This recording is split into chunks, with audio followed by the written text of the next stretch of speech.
Assalamualaikum warahmatullahi wabarakatuh. Selamat datang di Jurnalisa Tipis-Tipis.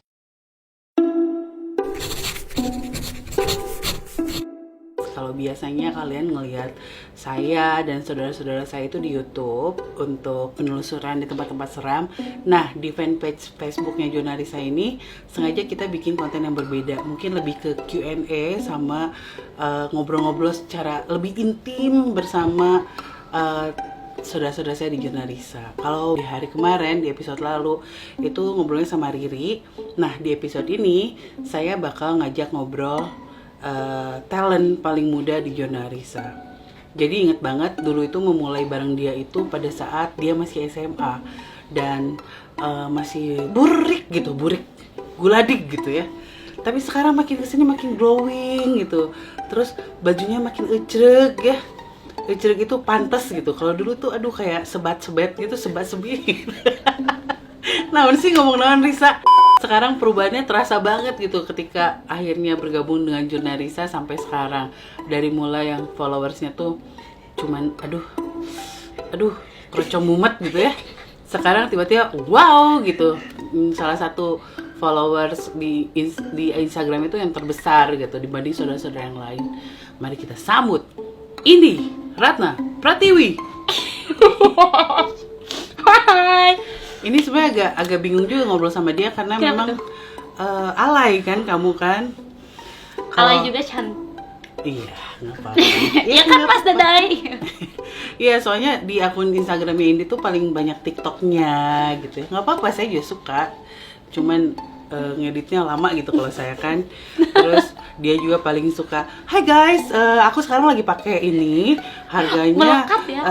100.003 gitu. Terus aku tuh pakai shade lipstick yang ini gitu." Terus ini yang aku pakai tuh sebenarnya enak banget. Terus harganya tuh gak mahal. Terus aku tuh comfort banget pakai ini. Kadang-kadang dalam hati tuh selalu berkata, "Lu fake ya ini ya?" Honest review guys. Oke, honest review. Asal ada bayarannya. Iya itu. Buat bayar UKT. Nah, tapi salah satu yang bikin saya salut adalah dia menghidupi hidupnya sendiri gitu. Indi tuh salah satu perempuan yang saya kenal cukup mandiri gitu karena dari semenjak SMA dia udah cari duit sendiri, terus biaya sekolah juga sendiri, sampai akhirnya dia masuk kuliah pun dia sendiri dan bayar segala-galanya sendiri, bahkan membiayai kakaknya. Aduh, kenapa itu ya kakaknya ya? Yang buat itu ya? Ini kan? Yang punya keribo itu. Sekarang botak. Ya dikira saya kalau udah cukur berubah gitu. Rambutnya doang yang berubah. Iya. Kehidupannya Sama saja flat ya. Baik. Oke, ini apa yang kamu lakukan sekarang? kuliah. Kalau tiap minggu syuting, nongkrong. Udah. Sama review barang ya. Review barang tiap hari, endorse. Yuk endorse. Langsung PC Adit. Wow. Bisa-bisanya loh dia promo di sini, nggak tahu malu lu. Oke. Penasaran sih kamu melihat hantu itu sejak kapan? TK. Pertama kali. Ya TK. Pas kalau misalkan seingat aku udah cerita, tapi aku lebih jelas lagi cerita. Waktu pulang dari mall, dari PVJ. Itu apa sih, PVJ baru banget. Jadi si pinggirannya tuh masih bener-bener kayak warung-warung kosong gitu loh teh. Si jalanannya tuh. Aku duduk di depan, di pangku sama almarhum mama.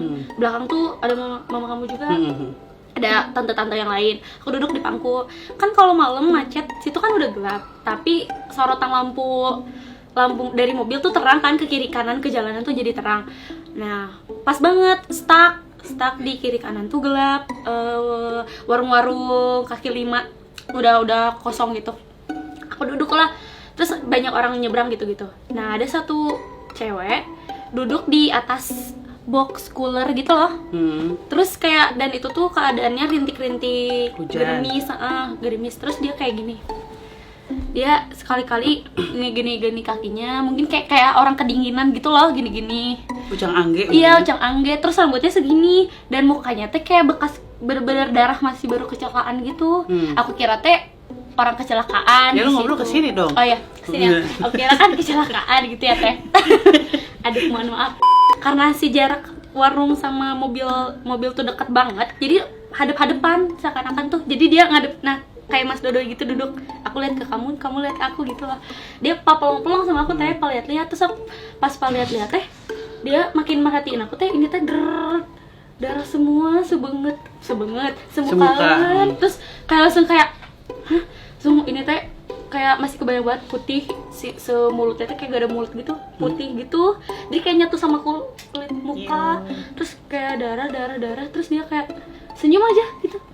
Nah, aku teh kepikiran weh sampai rumahnya Bima kan ke situ. Terus aku bilang ke mama, inget banget, mama tadi ada lihat hantu. Mama sama Ambu sama Wael tuh bukan meren gitu, nggak percaya beneran. Tapi selama seminggu itu tuh aku selalu ngomongin itu dan beneran sampai mama kayak kesel sama bingung juga sama penasaran. Akhirnya aku dibawa ke kayak nggak tahu paranormal, nggak tahu psikiater, gak ngerti di rumahnya gitu. Aku dibawa ke kayak komplek gitu. Terus mama naruh aku duduk terus konsul, mungkin mama seingat aku. Terus si dokter itu, bisa dibilang dokter, bilang paranormal apa dokter nih? Nggak tahu lah, pokoknya seingat aku udah ada kayak dokter dan kayak ada pasien. Iya, ada pasien gitu nungguin gitu. Terus kayak aku tuh sambil tiduran, sambil mainin barang-barang yang di meja tuh ditanya. Ingat banget, kamu lihat apa selama ini, ditanya gitu. Hantu, aku selalu bilang gitu, hantu. Terus kayak mama tuh gitu terus Cina di rumah ngomongnya. Pas gitu akhirnya kayak diulik-ulik sama mama. Terus kayak oh iya bener apa yang dilihat tuh beneran. Terus soalnya si kayak dokternya itu tuh bilang, Bu ini mah itu cina gitu beneran gitu. Bu ini mah ini bukan sakit. Itu kamu merasakan apa sih setelah kamu akhirnya gue bisa lihat hantu nih gitu? Dari situ aku nggak sepeka kamu gitu loh, nggak seprok gitu. Selangnya tuh dari TK, SD tuh baru kerasa lagi teh. Kayak sekitar kelas 4, kelas 3 aku udah mulai tidur sendiri. Setiap jam 3:15 tuh ada yang setinggi atap gitu, laki-laki ngeliat ke arah aku di sebelah kamar aku. Kan kalau aku tidur dimatiin lampunya, terus kayak kaki doang buluan. Nah setiap 15 menit sekali aku kebangun, makin dekat menuju azan awal di sebelah aku banget. Itu kayak ada seminggu sampai akhirnya aku bilang ke mama langsung ke kakek, ke bapak, kayak ngomong kenapa. Terus katanya ada yang mau usulin aku. Nah sebenarnya dia tuh kayak tameng. Gak ngerti aku juga kayak tameng, tapi Teureun yang ngomongnya. akhirnya kayak gitu. Sampai akhirnya kesananya teh suka ngebangunin aku kayak gitu, tapi udah nggak takut jadinya. Ya udah. Oh jadi itu sebagai kayak yang jagain kamu gitu katanya mah. Nah, ngomong-ngomong soal yang jagain, banyak banget orang yang nanya gitu ya, sampai nge-DM ke kita kan, ada yang jagain gak sih di belakang? Ada yang jagain gak teh di belakang saya? Nah, menurut kamu, yang konon katanya kamu juga punya penjaga, itu tuh ngaruh gak sih? Ngaruh ke apa? Buat diri kamu sendiri gitu, misalkan kamu bisa lihat dia, dan sebenarnya apa yang dilakukan untuk kamu? Lumayan teh, waktu pas aku ke Bali, itu jadi pas teman-teman aku pada kesurupan, kan aku kayak ada kesurupan massal gitu. Kesurupan massal, bener-bener massal, minta bantuan. Terus bapak tiba-tiba nelfon, kayak jadi ada by heart gitu loh. Oh, by heart. Terus nelfon waktu masih perjalanan, ada yang nggak apa-apa. Nah, mulai dari perjalanan tuh teman-teman aku tuh udah ada beberapa yang kesurupan. Oh jadi seolah dia tuh ngasih tahu bapak, iya, gitu, connect langsung. Langsung connect, nelfon, singkat cerita. Akhirnya bapak apa sih ngetamengin juga dari Bandung gitu, kayak ngebantuin. Sampai akhirnya waktu di hotel, teman aku benar-benar kesurupan di dalam lift, dan dia nunjuk-nunjuk atas aku kayak, itu siapa gitu, kayak nunjuk-nunjuk. Takut terus aku nelfon ke bapak, Pak ini yang belakang aku siapa? Karena pas aku lihat kayak gini bener-bener gede banget teh. Lift itu tuh full. Itu gua kali di belakang lu. Perempuan kayak udah tua gitu, nenek-nenek, tapi badannya gede dan rambutnya putih ngejuntai ke bawah gitu, kukunya panjang banget. Langsung kayak, oh iya juga sih takut. Pas aku nelfon bapak cuman ketawa, cenah naon eta mah tos we cenah gitu. Gak apa-apa Iya, itu mah nggak katanya. apa-apa, terus kayak udah langsung kayak tenang we dari situ, membantu aja. Akhirnya sih yang kesurupan teman aku yang di dalam, teman-teman aku teh Justru lihat aku teh dibantu? takut, Oh. jadi takut nggak mau lihat ini sih yang di dalamnya, nggak mau lihat itu nunjuk wae. Oh jadi membantu gitu. Terus kalau misalkan oke itu buat diri kamu sendiri, tapi ketika ada orang yang nanya kira-kira di belakang aku ada apa, kamu ngerasa risih nggak sih? Lama-lama mah kayak di Bahasa Indonesia tuh. males lama-lama mah. Maaf ya guys, kebiasaan di rumah males sih lama-lama mah, karena kayak jatuhnya teh aku teh suka disangka cenayang gitu loh, jadi kayak ada ini liatin lah di rumahku ada ini ada tuh lah, ada aku teh bukan. Iya, kadang-kadang kan kita tuh nggak bisa langsung nolak karena kita kenal misalkan, tapi gimana sih perasaannya tuh kayak gak ngasih gitu kan, cuman lebih ke gak enak dan akhirnya maksain gitu. Gimana sih rasanya dipaksakan untuk melakukan sesuatu yang kita nggak pengen. Belum lagi bararetet ya, gini lagi bete, lagi gamut, terus tiba kayak di please ini. Iya, dan mungkin kalian belum tahu kalau saya, Indi, Riri itu Pisces atau Pisces. sih Itu mantap. zodiak yang paling rumit sebenarnya. Apalagi kita perempuan yang mungkin lebih terkenal drama. Terus kalau ngerasain sesuatu yang bahkan orang lain sebenarnya yang bermasalah, tapi kita tuh Kita yang yang mikir. terlalu berempati gitu, sampai akhirnya kita juga jadi kelimpungan gitu, kepikiran.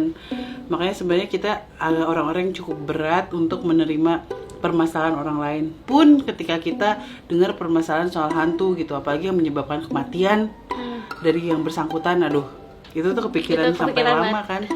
Bahkan bisa jadi yang lagi moodnya biasa aja nih, tapi ketika kita dideketin sama hantu yang menyedihkan atau apa, kita tuh langsung kebawa Lagi bete apalagi di banget. kamar mau tidur langsung kayak Ngelamun terus kan. langsung kayak nggak bisa tidur, akhirnya kayak gitu. Oke, baiklah. Nah, aku pengen tahu nih, rate kamu di endorse berapa? Di perbedaan kamu setelah masuk Junarisa dan sebelum masuk Junarisa apa?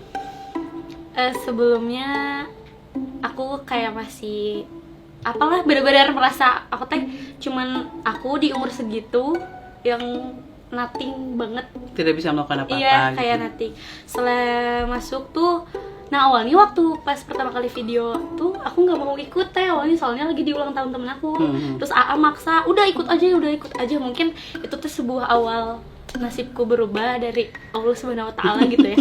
Ikutlah aku akhirnya, dan aku bener-bener sama sekali nggak pernah terpikir bakalan banyak yang follow atau bakalan kamu ajak lagi. Dah itu mah kamu juga bilang iseng kan, kayak udah ikut aja, cobain gitu kan. Awalnya gitu, terus lama-lama kayak naik sampai akhirnya, karena emang dari dulu aku teh pingin banget kalau udah kuliah sambil kerja ataupun SMA pingin sendiri gitu, mungkin dikabulinnya umur segini, dan akhirnya kecapean. Umur berapa sih lu? Jauh banget juga sama aku. 19. Ya Allah. Aku teh dari dulu teh Tuh, selalu kasihan tuh yang di sana. selalu pingin gitu, kayak di hati teh kayak pingin mah punya uang sendiri gitu. Ya tapi beruntung banget sih. Tapi iya beruntung banget nih, alhamdulillah. Iya. Maksudnya kamu bisa kerja ya istilahnya, terus sambil kuliah, terus kamu juga bisa berkesenian gitu. Dikasih kepercayaan sama Allah buat megang uang sendiri. Oke, ini kalau soal ini kan pasti ngomongnya soal sosial media gitu. Pasti ketika seseorang punya banyak followers itu banyak juga haters. Ada yang suka, ada yang bener nge-follow kamu cuman buat nge-hate aja gitu. Apa sih komentar haters yang paling kamu inget yang bikin kamu marah banget? Lebih ke sakit hati. Hmm. Waktu itu pernah aku nge-posting, padahal nggak nyambung banget sama postingan aku. Dia ngomong gini, lo cantik juga enggak, dasar anak nggak punya ibu gitu, ngomong kayak gitu. Aku langsung kayak nangis, itu bener, aku sumpah aku nangis banget. Sampai teman-teman aku akhirnya lihat si komenan itu, diserang sampai berapa ratus yang temen, kayak sampai ngomong mati lo sana. Sampai akhirnya si orang itu minta maaf ke aku personal pakai akunnya dia sendiri, sama aku nggak dibalas, aku langsung blok. Perempuan yang ngomongnya. Oke. Mungkin banyak orang juga nggak tahu kalau sebenarnya Niko dan jadi silsilahnya tuh gini, mama aku sama mamahnya Indi tuh kakak beradik gitu. Kalau sama Angga sama almarhum ayahnya, terus sama Kakang tuh bapaknya masih ada, babab. Terus sama Agema itu mama gitu, mamahnya. Jadi adik kakak semua. Mungkin nggak banyak yang tahu kalau ibunya Indi tuh sudah meninggal dunia. Gitu, terus please 2016 terus please kalau ke siapapun gitu ya, jangan nanya tentang agama, sama orang tua, sensitif, tolong dimengerti ya orang Indonesia. Soalnya teh suka gue gampar juga. kok nggak pernah ngeposting orang tuanya, ayahnya itu ya pergi ya, ibunya kemana gitu, kayak pada jelas teh kayak ada di bawah-bawah, kalian lihat ada foto makam mama aku gitu, kayak, dan kehidupan aku yang lainnya tuh nggak usah tahu gitu, lihat aja kebahagiaan aku di Instagram gitu, jangan ngulik-ngulik Yang palsu itu ya kebahagiaannya. nggak kok real. Gak usah ngebahas yang sedih-sedih di sini, cuman itu sekedar info aja gitu yang mungkin nanti kedepannya kalian nggak cuma sama Indi aja, tapi sama semua orang pun ya respect aja gitu. Apalagi soal keluarga, sebenarnya soal perasaan juga itu sensitif banget sih, dan soal duit juga gitu. Sangat sensitif. Iya, yang gitu-gitulah maksudnya. Oke, yang kalian lihat di sosial media itu bukan berarti kehidupannya itu kalian semua tahu gitu. Kadang orang-orang seperti kita juga gitu, kita nggak posting-posting yang negatif-negatif karena kita nggak mau menularkan kesedihan sama semua orang gitu, dan ngapain juga sedih-sedih dan semua orang tahu gitu, nggak perlu gitu. Kadang orang cuma pengen tahu doang tanpa ngasih solusi, atau cuman kayak oh nanti teh ceritanya tuh disebarin lagi ke orang. Ya itu cuma mah sekadar gitu. Ya itu mah saya juga kayak gitu sih kadang-kadang. Oh, saya juga sih, mohon maaf nih. Bisa dideskripsikan nggak seorang Indi tuh dalam 3 kata? Cerewet, bacot, cantik. 3C. Oh my god. Tepuk tangan dong semuanya. Wah, luar biasa. Tapi nggak apa-apa. Dia tuh memang dari kecil emang pede banget anaknya. Kalau Riri kan lebih introvert, kalau Indi tuh dari kecil udah extrovert. Di saat kita semua belum kenal salon, dia tuh udah diajak-ajak sama tante kita tuh ke salon. Letik keneh ngeluruskan buuk. Aduh. Sampai tiap minggu guys ke salon pulang sekolah. Dikutek, dicat rambut. Sekarang juga rambut aku warna pink. Kemana? Balon hair. Balon. Sekarang kamu kan kakak satu-satunya tuh, saudara satu-satunya tuh Niko. Nah, sering banget aku bacain komen gitu, bahkan beberapa orang yang ngomong ke aku juga gak suka gitu ngelihat keakraban kamu dengan Iko gitu, yang kayaknya tuh berlebihan banget menurut orang-orang gitu. Kalau aku sendiri sih cuek aja, karena aku kan tahu sehari-hari kalian kayak gimana. Menurut kamu Niko itu seperti apa sih buat kamu? Dia kalau ke perempuan, kalau lagi care banget, kayak bisa gak pernah kasar, gak pernah, meskipun dia kesel teh mendingan dia pergi gitu sendiri, kayak udah aja nggak pernah ngomong. Termasuk kayak, sama kamu juga? Iya kak, termasuk sama aku juga, jadi kayak nggak pernah kayak gitu, cuma ngasih tahu sekali, kalau aku nggak dengar dia cabut, baru ngechat kayak udah belum gitu, jutek kalau dia udah jutek aku baru inget oh berarti dia marah, yaudah aku teh nurut kayak gitu. Terus cuman kayak di mana gitu doang, berarti dia udah mendem gitu, mau nanya tapi nggak tersampaikan, takut aku balik marah, aku kan pemarah ya. Misalnya BTS sama kan. jadi dia tuh kayak hati-hati banget gitu ngomong sama aku, karena kalau misalkan dia ngasih tahu aku nggak lama, oh yaudah diemin dulu nanti juga nurut gitu.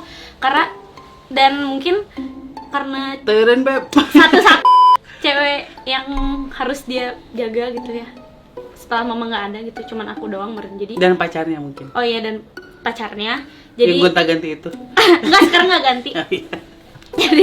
jadi sangat lembut. Oke, arti Niko buat kamu apa?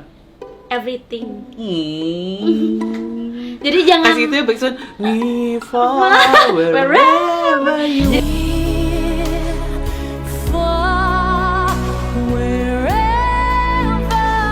jangan kenapa sih terlalu dekat, terlalu apa, karena emang di rumah juga sedekat itu gitu. yang kayak istilahnya nggak ada sesiapa untuk dijadikan tempat bersandar gitu.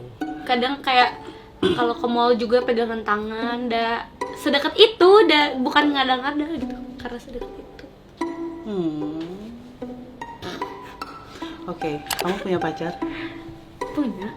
Oh. Oh. Jadi yang nonton episode kali ini, kalian yang memuja-muja dia untuk menjadikannya pacar atau berusaha dekat, silahkan mundur 1000 langkah ya. Ih, suka ada yang ngajak ta'aruf coba teh. Ini CV aku. Tapi kan kamu bilang nggak apa-apa asal benghar. Kalau sebenghar Raffi Ahmad gak apa-apa. Wow, mention nama dia. Oh my god. Nah, di umur kamu yang baru 19 tahun ini, ada harapan yang gede banget gak suatu saat kamu pengen kayak gimana? Pingin punya store, baju, kerudung, semua pakaian sendiri, bener-bener sendiri. Di Baltos ya? Boleh lah. Ibu-ibu itunya si customernya nggak apa-apa. Iya, saya juga kan belanjanya di Baltos. Bagus kok. Dan dan tahu buat tahun ini atau nanti? Iya, nggak usah. Maksudnya harapan yang kan kalau mimpi mah nggak usah ditantang ya, muluk aja sekalian. Kamu pengen jadi apa sih gitu? Mungkin 10 tahun ke depan, 20 tahun ke depan. Pengen jadi pengusaha. Wow. Atau istri pengusaha. Boleh dua-duanya. Jodan. dia kan nanti jadi pengusaha sapi. Peternakan. Iya. Sapintrong. Oh, jadi pengusaha cita-cita kedepannya gitu. Terus project yang lagi kamu lakuin terdekat apa? Kerudung. Menyambut Ramadan sama kaos kaos oversize gitu lagi dibuat. Aku tambahin ya. Apa tuh? Menulis buku.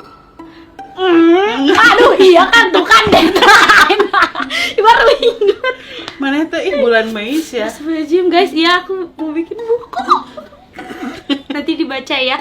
Kan kalau misalkan kalian nyimak dari belakang-belakang Instagram aku, ada highlight yang isinya puisi dan penggalan kata. Bagus nggak kira-kira bukunya? Soalnya saya gak mau buang-buang waktu. Enggak sih kayaknya. Lo jangan gitu dong. Bagus guys, doain penerbitnya aja. Mundur. Jangan ingat tuh, jangan udah ketemu penerbitnya. Oke, jadi proyeknya yang terdekat selain pengen buka online shop sekarang, itu bakal bikin buku. Baiklah. Allah. Baiklah, nanti kita ngobrol-ngobrol. Nanti di episode-episode selanjutnya, kalau kalian masih pengen ketemu sama Indi, kalian bisa kasih komen di kolom komentar pertanyaan-pertanyaan yang kalian pengen ajukan sama Indi, karena kita bakal ketemu lagi di episode yang lain. Kalau gitu, terima kasih Indi. Sama. Kita ulang tahunnya bedanya cuma sehari doang. Iya, lucu banget kan? Enggak.